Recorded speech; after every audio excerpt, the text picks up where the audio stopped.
கள்ளக்குறிச்சி கள்ள சாராய சம்பவம் திமுகவை பழிவாங்க நடத்தப்பட்ட சம்பவமா? கள்ள சாராயமா இல்ல விஷ சாராயமா அப்படிங்கிறது உங்களுக்குள்ள நீங்களே ஒரு கேள்வியை கேட்பீங்க. உண்மை என்னன்னு தெரிஞ்சதுன்னா நீங்க அந்த கேள்வியை கேட்க மாட்டீங்க.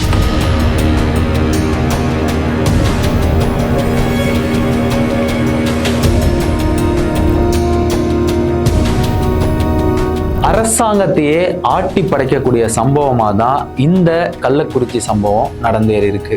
இந்த கள்ள சாராயத்துல மெத்தனால் ரசாயன கலவை அப்படிங்கிறது கலந்திருந்ததுனால தான் மொத்தம் 58 பேர் இறந்து போயிருக்காங்க. ஆனா இந்த இறப்புக்கெல்லாம் முன்னாடி ரொம்பவே பேர் சொல்லக்கூடிய அளவுல தான் சாராய வேட்டை நடத்தியிருக்காங்க.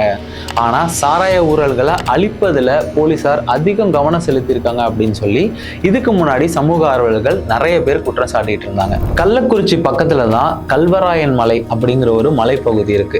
இங்க மொத்தமா 171 மலை கிராமங்கள் இருக்கிறதா சொல்லப்படுது.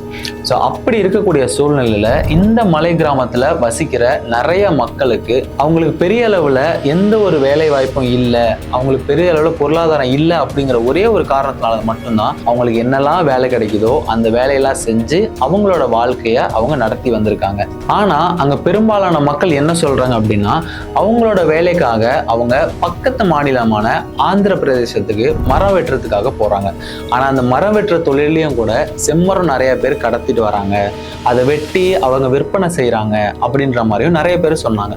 ஆனா அப்படி இருக்கக்கூடிய சூழ்நிலையும் அந்த செம்மரக்கட்டையின் மூலயமா அவங்களுக்கு பெருசான வருமானம் எதுவுமே வர்றதில்லை அப்படிங்கிற காரணத்தினால அவர்களுடைய அன்றாட வாழ்க்கையை நடத்துவதற்காக தான் இந்த சாராயம் காய்ச்சும் தொழிலை அவங்க தொடங்கி இருக்காங்க அப்படின்னு சொல்லிட்டு அங்க நிறைய மக்கள் சொல்றத நம்ம கேள்விப்படுறோம். சாராயம் காய்ச்சறதுக்கு தேவையான வெல்லம், மரப்பட்டை, கடுக்காய் இது எல்லாமே அவங்களுக்கு ரொம்ப ஈஸியா கிடைச்சிருக்கு. அதே நேரத்துல இவங்க அடர்ந்த காட்டு பகுதியில இருந்ததுனால அங்க இருக்கக்கூடிய நீரோடைகள்ல வர தண்ணியை பயன்படுத்தி இவங்க சாராயத்தை காய்ச்சிருக்காங்க. ஸோ இப்படி காய்ச்சின சாராயத்தை அவங்க சேலம், கள்ளக்குறிச்சி போன்ற மாவட்டங்களுக்கு எடுத்துட்டு போய் விற்பனையும் செஞ்சிருக்காங்க. இதுல ஒரு சில பேரு கல்வராயன் மலைக்கு அடிப்பகுதியிலேயே அந்த சாராயத்தெல்லாம் வாங்கிட்டு வந்து விற்பனை செய்யறாங்க அப்படின்னு சொல்லி நிறைய பேர் சொல்றாங்க. இந்த சாராயம் காய்ச்சும் தொழில் கல்வராயன் மலையில பல வருஷமா நடந்துட்டு இருக்கு அப்படின்னு சொல்லி அங்க சுற்றி இருக்கக்கூடிய கிராம மக்கள் நிறைய பேர் சொல்றாங்க.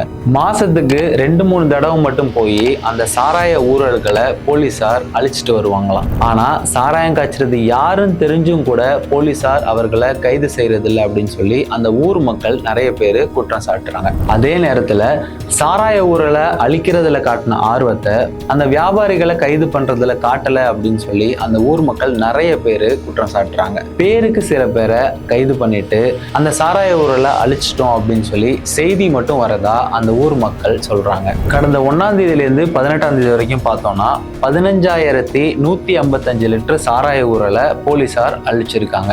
அதே நேரத்துல முக்கியமான குற்றவாளிகளை கைது பண்ணியிருக்கதாகவும் மேலும் சிலரை தேடிட்டு இருக்கதாகவும் போலீஸ் தரப்புல இருந்து சொல்லப்பட்டிருக்கு.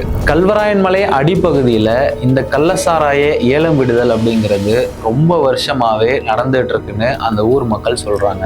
இதுல சில வியாபாரிகள் பணம் சம்பாதிக்கணும் அப்படிங்கிற ஒரே நோக்கத்தினால 50 லிட்டர் சாராயத்தை வாங்கிட்டு வந்து அதுல மேலும் 50 லிட்டர் தண்ணி ஊற்றி கலந்து வித்துட்டு இருந்திருக்காங்க.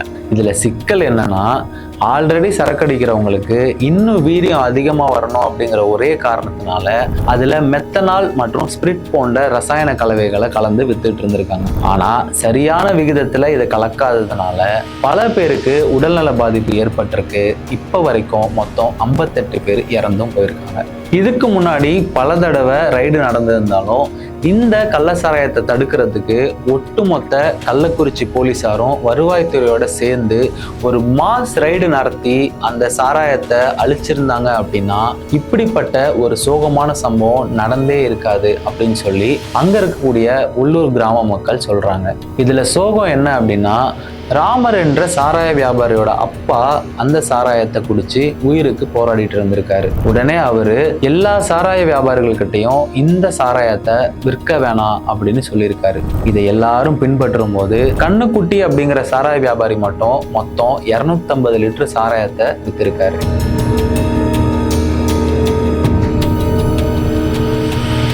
இதுதான் இப்போ நடந்த சிக்கலுக்கும் இவ்வளோ பெரிய சோகமான சம்பவத்துக்கும் ஒரு மிக முக்கிய காரணமாக இருந்திருக்கு. போதைக்காக அதிக அளவில் மெத்தனால் மற்றும் ஸ்பிரிட் கலந்த கள்ள சாராயத்தை குடிச்சதுனால தான் இவ்வளோ பேரும் இறந்து போயிருக்காங்க.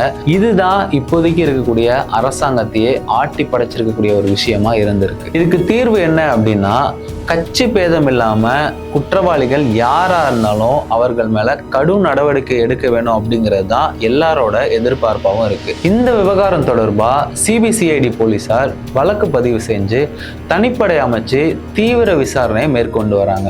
இந்த நிலையில கள்ளசாராய வழக்குல சிபிசிஐடி போலீசார் இப்போ வரைக்கும் மொத்தம் 15 பேரை அரெஸ்ட் பண்ணியிருக்காங்க. அதிலும் குறிப்பா மெத்தனால விற்பனை செஞ்ச முக்கிய குற்றவாளியா கருதப்படும் கெமிக்கல் இன்ஜினியரான மாதேஷ் அப்படிங்கிறவரை சிபிசிஐடி போலீசார் கைது பண்ணி தீவிர விசாரணையை மேற்கொண்டாங்க. அந்த வகையில் சென்னை மாதவரம் மற்றும் ஆந்திரா உள்ளிட்ட பல்வேறு மாநிலங்களில் செயல்படக்கூடிய தொழிற்சாலைகள்லேருந்து மெத்தனாலை கடத்திட்டு வந்து அதை பதுக்கி வச்சு கள்ளக்குறிச்சி போன்ற பல்வேறு பகுதிகளுக்கு அதை விற்பனை செஞ்சிருக்கிறதும் கண்டுபிடிக்கப்பட்டிருக்கு.